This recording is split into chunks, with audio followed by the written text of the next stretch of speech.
હરે કૃષ્ણ ઉપાસ કિચનમાં તમારું સ્વાગત છે. મસ્ત શિયાળાની ગુલાબી ઠંડીમાં તાજા લીલા શાકભાજી ખાવાની એવી મજા પડે છે, હે ને?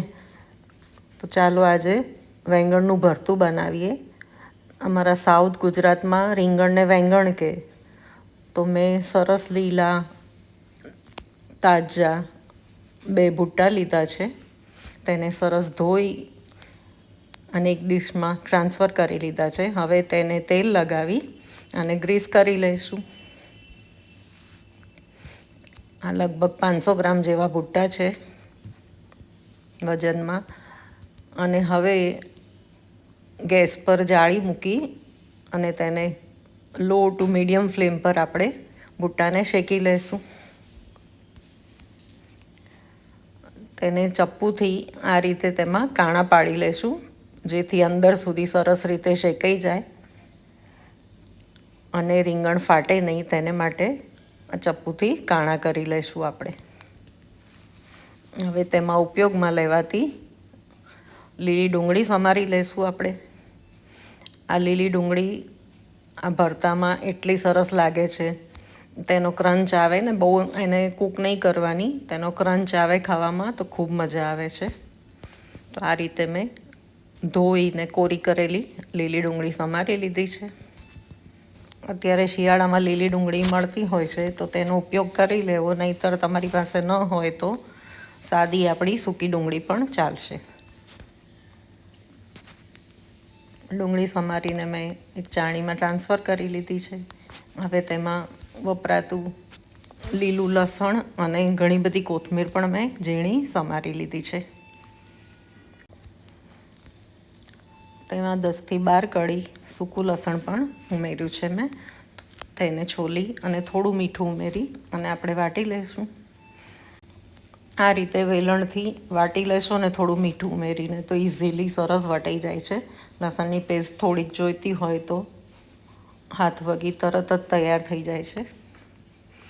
તો આ રીતે મેં લસણ પણ થોડું વાટી લીધું છે.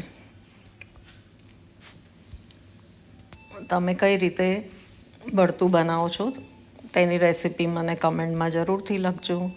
મારી વિડીયોઝ જોવાનું ગમતું હોય તો એક લાઈક જરૂરથી કરજો. હવે આપણા વેંગણ સરસ શેકાઈ ગયા છે તો તેને ગરમ ગરમ જ છોલી લેશું તો સરસ રીતે તેની છાલ નીકળી જશે.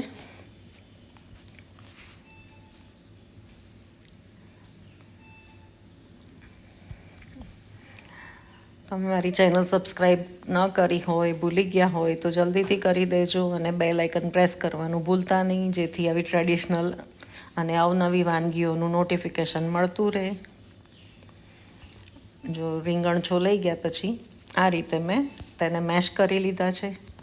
મારી પાસે ભાખરી શેકવાનો ડટ્ટો છે, તેનાથી જ મેં મેશ કરી લીધા છે.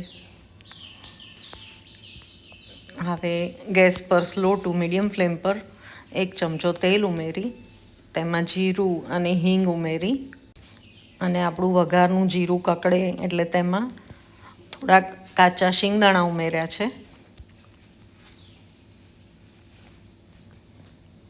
હવે શિંગદાણાને થોડાક બ્રાઉન થાય, ગોલ્ડન બ્રાઉન થાય ત્યાં સુધી આપણે આ વઘારમાં સાંતળી લઈશું. આ શિંગદાણા ખૂબ જ સરસ લાગે છે આ ભરતુંમાં. હવે તેમાં આપણે વાટી રાખેલું સૂકું લસણ ઉમેરીશું અને શિંગદાણા અને લસણ સરસ સાંતળી લઈશું. આ લસણ થોડું સાંતળી લઈએ અને કડક થશે ને તો ભરતામાં સ્વાદ ખૂબ સરસ આવશે. આ ભરતું જેને રીંગણ ન ભાવતા હોય ને તેને પણ ભાવશે જો તમે પીરસશો ને આ રીતે બનાવીને, તો બધાને ખૂબ જ ભાવશે. હવે આપણું લસણ સાંતળાઈ ગયું છે તો તેમાં આપણે મેશ કરેલું રીંગણ છે, વેંગણ છે તે ઉમેરી દઈશું. ફરી પાછું થોડું સાંતળી લઈશું આપણે ને સરખું મિક્સ કરી લઈશું. અને જે રીંગણ જો થોડા આખા ચંક્સ રહી ગયા હોય તેને પણ ચમચાથી થોડું ક્રશ કરી લઈશું.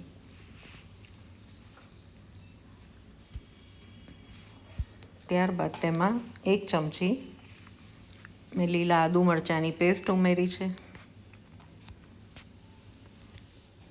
આમાં બને એટલો લીલો મસાલો કરીશું ને તો આ ભરતું ખૂબ જ સરસ થશે. અને શિયાળામાં જે શાકભાજી મળતા હોય તેનો ભરપૂર ઉપયોગ થશે. હવે ચપટી હળદર ઉમેરી છે અને 1 ચમચી લાલ મરચું પણ ઉમેર્યું છે. આમ તો અમારા સુરતી સ્ટાઇલમાં નથી ઉમેરાતું, પણ કલર સરસ આવે રંગના માટે મેં 1 ચમચી લાલ મરચું કાશ્મીરી ઉમેર્યું છે. સ્વાદ મુજબ મીઠું ઉમેર્યું છે. અને હવે આપણે ધોઈને સાફ કરીને સમારી રાખેલા લીલા કાંદા, લીલું લસણ અને કોથમીર ઉમેરીશું. અને બધું સરખું સરસ મિક્સ કરી લઈશું. આ પ્રોસેસ કરતી વખતે ગેસ એકદમ સ્લો રાખવાનો, કારણ કે આ ભરતાને હવે આગળ વધુ પડતું કૂક કરવાનું નથી. ફક્ત થોડું મિક્સ થઈ જાય અને મસાલા ભળી જાય એટલું જ કરવાનું છે. અને આ લીલા કાંદા અને લસણનો ક્રંચ ફ્રેશ રહે તેને માટે આપણે ગેસ બંધ કરી દઈશું અને બધું સરખું મિક્સ કરી લેવાનું છે. મહારાષ્ટ્રન સ્ટાઇલ ભરતામાં તો ખાલી રીંગણ શેકી અને બધું ઉપર કાચું તેલ નાખી અને કાચું જ મિક્સ કરીને પીરસવામાં આવે છે, પણ મેં આ રીતે કૂક કર્યું છે. હવે છેલ્લે ઘણા બધા લીલા ધાણા ઉમેરી અને મસ્ત ગરમા ગરમ રોટલો, ભાખરી, પરોઠા સાથે ખાવાની ખૂબ જ મજા પડી જાય છે. મને આમાં દહીં ઉમેરીને ખાવાની ઘણી મજા આવે છે અને સ્વાદ તેમાં ખૂબ સરસ લાગે છે. છેલ્લે ફરી પાછી પણ મેં કોથમીર ઉમેરી છે. આમાં જેટલા લીલા કાંદા, લસણ ને કોથમીર ઉમેરશો એટલી જ ખાવાની ખૂબ મજા આવે છે.